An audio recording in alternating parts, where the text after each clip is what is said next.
We've used integers and strings so far in our code for values. We use each differently, and their use we call a type. Numbers like integers are a type, as are strings, which are text. Swift is a strongly typed language. To best use Swift, you need to understand the basic types. We're going to use the other Swift playground for this. I find when I want to look at values carefully, the original playground is a much better place for doing so. So we're going to go ahead and exit out of the app that we've been working on. And on the bottom there where it says More Playgrounds, you're going to hit the rectangle plus button there that says Playground. So I'm going to go ahead and hit that. And that'll make me a new playground. And go right into that.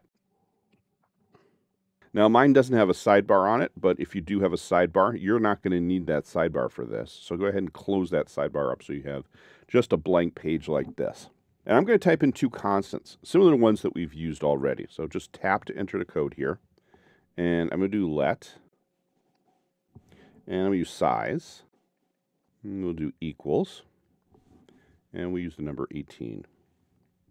Second one I want to do is pizza name. So let's do let pizza name.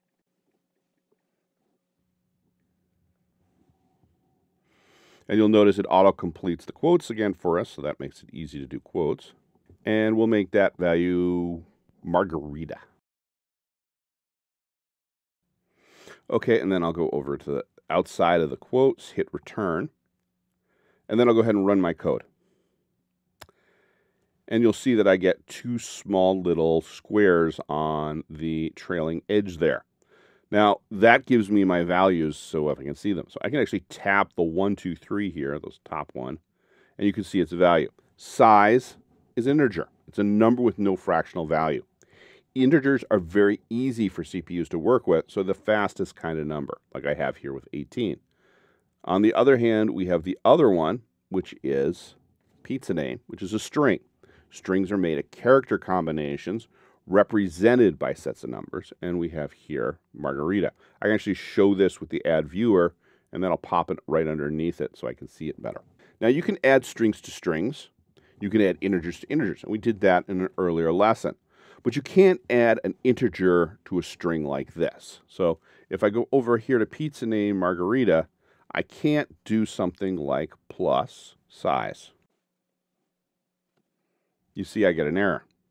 If I tap the red button there, it tells me I cannot be applied to operands of type string and int. It's saying you can't mix and match your types. You can only use a type that works with that type. So far, we've used implicit typing to set the types. That means Swift guesses the type by the probable type you're assigning the constant. The compiler can get it wrong, so it's a good idea to explicitly set the type with a type declaration. So I'm going to go ahead and change this code again. I'm going to get rid of that size there because it doesn't work. And then I'm going to tap right here where it says pizza name, and I'm going to put a colon. And then I can type the word string. And that now says to the compiler, this is a string that I'm making. It will only handle strings from this point on for pizza name. Okay. And up here we have size, and I'm going to make that an integer. So I'm going to go colon, and I'm going to start with an I. And it's the first one there. You'll see that we got a lot of them, but we're only going to use that first one where it says int. And you've now declared your variables for the particular type.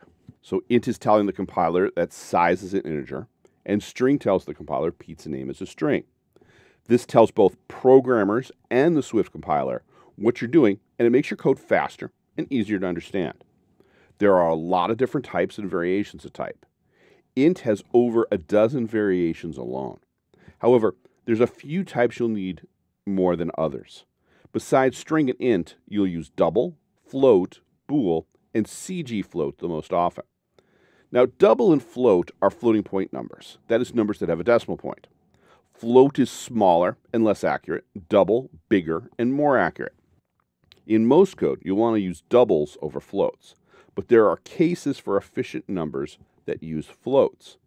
Swift assumes you want a double. So I'm going to add some more code here, and I'm going to get rid of this viewer here, and now I'm going to add some code underneath that. Let pi equal 3.141, and I'm going to area, and I'm going to declare this one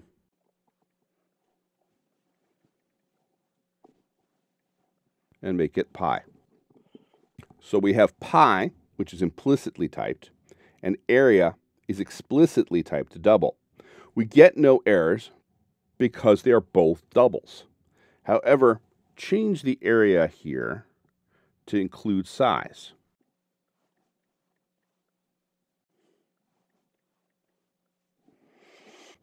And you're going to get an error. So let's go ahead, let's look at that error. And it says it can't convert value of type double to expected argument type int. Size is an int, and pi is a double, area is a double. So it can't handle these mixing and matching stuff. And it gives a weird way of handling this is to turn everything into an integer. It usually guesses wrong here. So you have to be very careful with your typing to make sure that you get your types correct. And this is one of the most common errors you'll find in programming that even the most expert programmers will make and then bang their head against a wall when they find that they've typed something wrong. Now, I can do a couple things here. I can try to change my size. So let's try and change size to float. And it still gives me the error because I can't mix and match doubles and floats. But if I change this to double, the error goes away because now pi's and size are both doubles, so it ends up being a double. There's another floating point type, which is a little weird, but you'll see often called CGFloat. It's the floating point number used for graphics and layout. Depending on the device, it changes type between float and double. However, if you're using Swift Playgrounds 4, CGFloat will act like a double, so much so it won't complain about the type change. So I can go over here to area, for example, and I can change that to a CGFloat.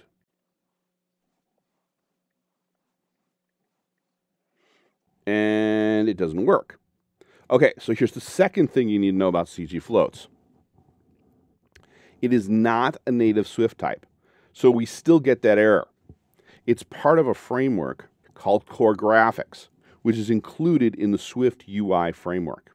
So if you add to the top of your code the Swift UI framework by using what's called the import, and then do Swift UI, you'll see the error will disappear. Okay. So Swift learns from that import statement what CGFloat is, and the error has now gone away. The last type you frequently see is Bool.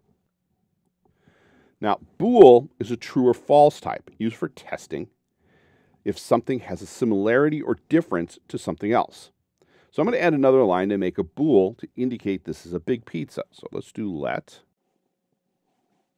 is big pizza.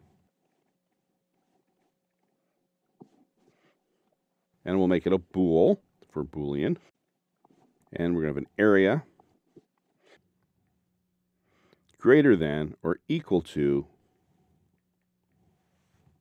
1,000. Okay, now I can run my code here. And you'll see on the side here that there's now a little t for true. Okay. If I were to change my 18 here to 8, run again, you'll see it's now false. And that's the only two values you get for this, true or false. Those are the basic types you'll find in Swift. There are a lot more, and we'll see later you can make your own as well. In Swift, almost everything is a type. In our next lesson, we'll move from constants to variables, so be sure to hit the rainbow pizza to subscribe so you won't miss any of our exciting lessons.